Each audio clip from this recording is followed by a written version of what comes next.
অহাকালি 4 ডিচেম্বৰ অসমৰ মাননীয় মুখ্যমন্ত্ৰীয়ে CC2 coordination committee of tribal অৰ্গেনাইজেশ্যনক আমন্ত্ৰণ কৰিছে।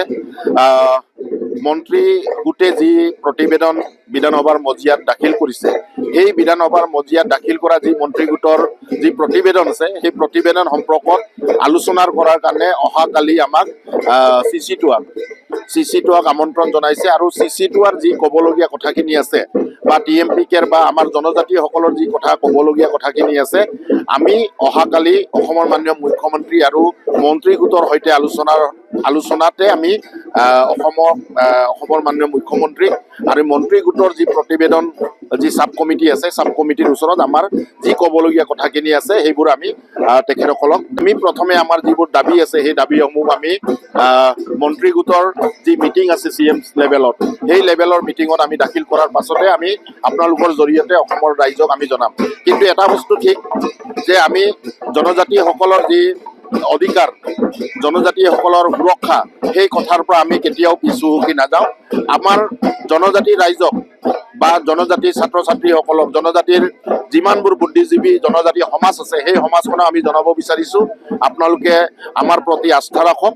আমি আমাৰ যি জনজাতিৰ অধিকাৰ, আমাৰ যি জনজাতিৰ এটুকুৰাও ক'তো বাধা বিঘিনি নোহোৱাকৈ আমি আমাৰ এই আলোচনা আমি আগুৱাই নিম।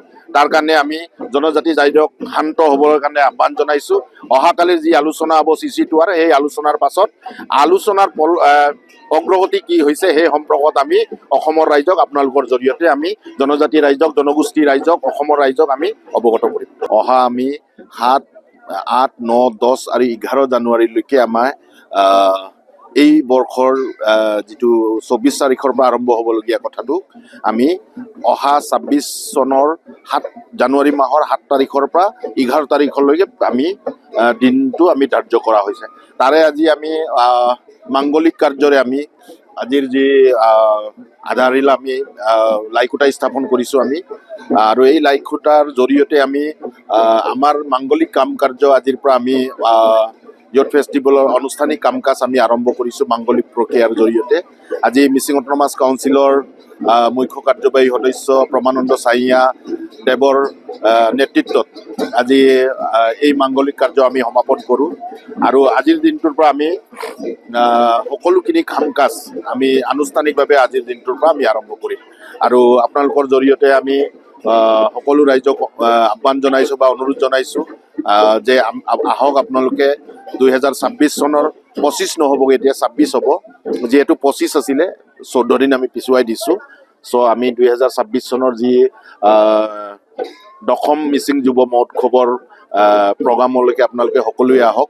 আমাৰ প্ৰত্যেকটো জিলা লেভেলত আমাৰ প্ৰশিক্ষণ আৰু আমাৰ চিলেকশ্যন কেম্প বহে, আৰু সেই চিলেকশ্যনৰ কাৰ্যসূচী ইতিমধ্যে আমাৰ কাম কাজ আৰম্ভ আমি কৰি দিছোঁ। আনুষ্ঠানিকভাৱে আমাৰ প্ৰত্যেকখন গাঁৱৰ পৰা আমাৰ বাঁহ, চাউল, গাহৰিৰ পৰা আৰম্ভ কৰি যিবোৰ খাদ্য আমি 10,000 আমাৰ যি কলা কৌশলীসকলক, ডেলিগেটছক আমি খুৱাওঁ, তাৰ কামো ইতিমধ্যে আমাৰ গাঁওবোৰত আমাৰ ষ্টাৰ্ট হৈ গৈছে। আমাৰ আঞ্চলিক সমিতি বা জিলা সমিতিসমূহে প্ৰত্যেকখন গাঁৱক আমি অনুৰোধ কৰোঁ, আৰু প্ৰত্যেকখন গাঁৱত গৈ আমি আমাৰ এই কাৰ্যসূচীৰ কাৰণে প্ৰত্যেকটো ফেমিলি পৰিয়ালৰ তৰফৰ পৰা 2 কেজিকৈ চাউল, কিছু সাহাৰ্য, আৰু আমাৰ চিলাপথাৰ অঞ্চলত বাঁহৰ আমাৰ প্ৰয়োজন হয়। মিনিমাম আমাৰ ইয়াত 20,000তকৈ ওপৰৰ বাঁহৰ কাম আমি আপোনালোকে অৱগত। 20,000তকৈ ওপৰৰ বাঁহৰ জৰিয়তে আমি ইয়াতে পেণ্ডেল গেটসমূহ আমি তৈয়াৰ কৰোঁ। সেই কাম কাজবোৰৰ কাৰণে আমি গাঁৱৰ পৰা যি সামগ্ৰী যোগানৰ কাম কাজো ইতিমধ্যে আমাৰ আৰম্ভ হৈছে। মানে আমাৰ ইয়াতো মিচিং যুৱ মহোৎসৱ, আমি ইয়াতে গৃহমন্ত্ৰীক মুখ্য অতিথি হিচাপে আমন্ত্ৰণ কৰিছোঁ। আমাৰ অসমৰ মুখ্যমন্ত্ৰী উপস্থিত থাকিব।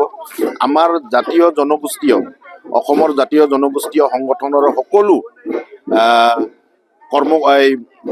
প্ৰেচিডেণ্ট ছেক্ৰেটাৰীসকলক আমি প্ৰতি বছৰে আমন্ত্ৰণ কৰোঁ, আৰু এখেতসকলে নিশ্চিতভাৱে উপস্থিত থাকিব।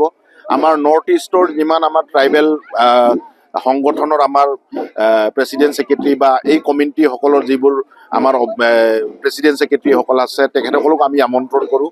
যোৱাবাৰ আমাৰ মণিপুৰৰ পৰা আহিছিলে, মিজোৰামৰ পৰা আহিছিলে, এইবাৰো মিজোৰাম, মণিপুৰ, নাগালেণ্ড, মানে আমাৰ নৰ্থ ইষ্টৰ হাত ভনীৰ যিমানবোৰ অৰ্গেনাইজেশ্যন আছে আমাৰ ট্ৰাইবেল সমাজৰ আৰু অসমৰ জাতীয় জনগোষ্ঠীয় সংগঠনৰ সকলো মুৰব্বী ইয়াতে আছুকে ধৰি AJYCP-কে ধৰি আছুকে ধৰি সকলো জাতি জনগোষ্ঠীৰ সংগঠনৰ মুৰব্বীসকলে উপস্থিত থাকিব, এইটো নিশ্চিত।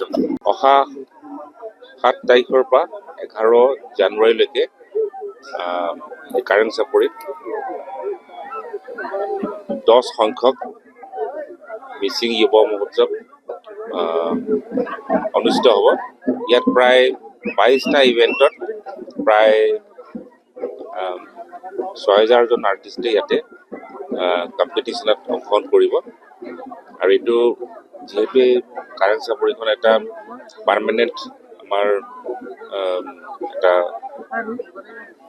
কালচাৰেল এটা গ্ৰাউণ্ড হিচাপে গঢ়ি তুলিব বিচৰা হৈছে আৰু ইয়াতে পুনৰ এইবাৰ অনুষ্ঠিত হ'বলৈ কাৰণে সিদ্ধান্ত কৰা হৈছে। আৰু মই ৰাখিছোঁ আগৰবাৰৰ দৰে এইবাৰো যথেষ্ট উলহ মালহেৰে অনুষ্ঠিত কৰা হ'ব। যোৱাবাৰতো বহুত অসমৰ বিভিন্ন ঠাইত নৰ্থ ইষ্টৰ বিভিন্ন ঠাইৰ পৰা আহিছিলে, সকলোৱে প্ৰশংসা কৰিছে।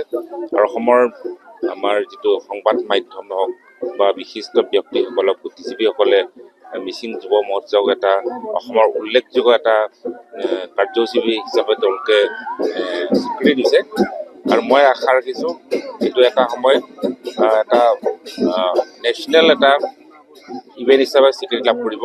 আৰু সেইফালে ইতিমধ্যে যোৱাৰ যিটো প্ৰাৰম্ভিক যিটো এটা যে কেৰেক্টাৰ, এই প্ৰাৰম্ভিক কেৰেক্টাৰ ইতিমধ্যে অৰ্জন কৰিছে।